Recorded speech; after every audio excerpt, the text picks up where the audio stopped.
be careful on falling for the gesture, right? Because sometimes even the gesture can be unintentional.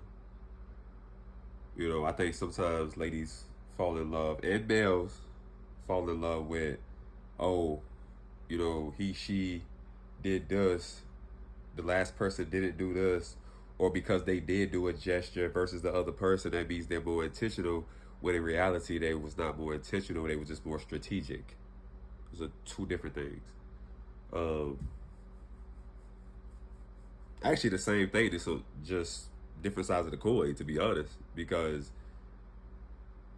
one person didn't have intentions at all, and they showed that the other person was very he was strategic but was not intentional. He didn't want anything from you, but he did what he had to just to get you to let down that guard just a little bit.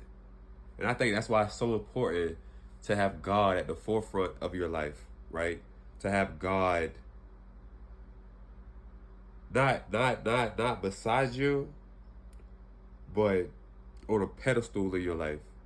Because usually we fall into believing that because we don't have God on a pedestal in our life.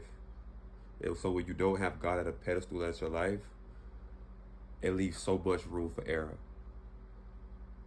What you think is intentional is just somebody that learned you.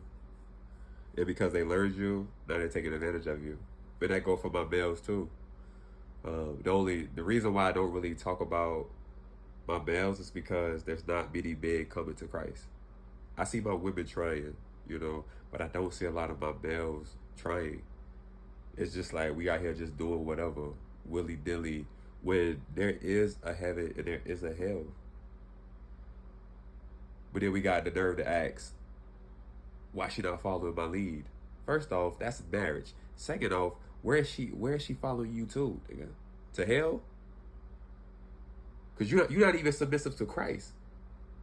So if you're not submissive to Christ, the opposite of being submissive is selfishness, right? You're not submissive to him. You're not going to be submissive to the woman that you desire to marry because you're not selfless. That's what being submissive means,